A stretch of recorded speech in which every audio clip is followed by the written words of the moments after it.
வணக்கங்க. சூப்பராக இன்றைக்கி கோதுமை மாவு புட்டு எப்படி செய்கிறதுன்னு வாங்க பார்க்கலாம். 1 கப்பு கோதுமை மாவு எடுத்துக்கோங்க. கொஞ்சமாக உப்பு சேர்த்துட்டு இது நல்லா மிக்ஸ் பண்ணிக்கலாம். கொஞ்சம் கொஞ்சமாக தண்ணி தெளிச்சிட்டு இதை மாவு பிசையணும். புட்டு மாவு மாதிரி கொஞ்சம் கட்டி கட்டியாக பிசைஞ்சால் கூட பரவாயில்ல. மிக்சியில் போட்டு அது அரைக்கும்போது எல்லாமே நல்லா உதுத்த மாதிரி ஆகிடும். பாருங்கள், இந்த மாதிரி பிசைஞ்சிக்கணும். இப்போ இது வந்து கட்டி கட்டியாக இருக்குது. இதை மிக்சியில் போட்டு சும்மா ஒரு சுற்றுனா அது வந்து நல்ல பொடி பொடி ஆயிரும்.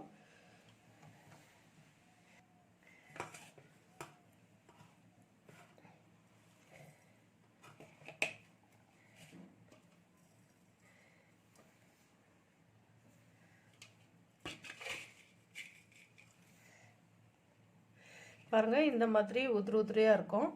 இது வந்து நான் மிக்சியில் அரைக்கிறது என்னால் காட்ட முடியல. மிக்சி ஒரு பக்கம் இருக்குது, கிச்சன் ஒரு பக்கம் இருக்குது. மிக்சியில் போட்டு சும்மா ஒரு திருப்பினீங்கன்னா இந்த மாதிரி உதிரியாக நல்லா வந்துடும். இந்த மாதிரி ஒரு இட்லி தட்டை எடுத்து வச்சுக்கோங்க. இதுக்கு மேலே ஒரு வெள்ளை துணி இல்லை ஒரு பனியன் துணி இப்போ இதுக்குள்ளே போட்டுடலாம். இந்த மாதிரி போட்டுட்டு மேலே இப்படி கவர் பண்ணிடணும்.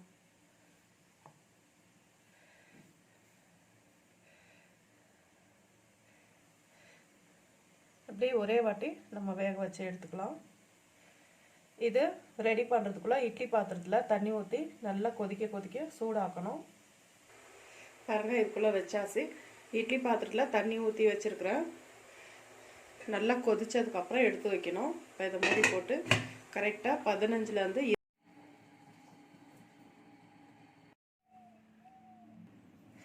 பாருங்கள் வெந்துருச்சு. இதை நல்லா ஒரு பேஷனில் போட்டுட்டு ஒரு கரண்டி வச்சு இப்படி அழுத்துனீங்கன்னா நல்லா உதிரி ஆகிடும். இப்போ இதுக்கு ஒரு மூடி தேங்காய் துருவிட்டு சேர்த்துக்கலாம்.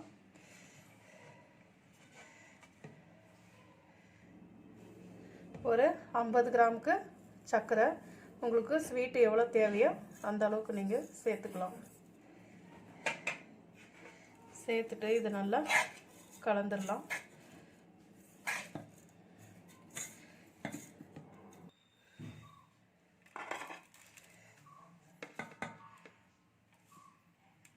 பாருங்கள், சூப்பரான கோதுமை மாவு புட்டு.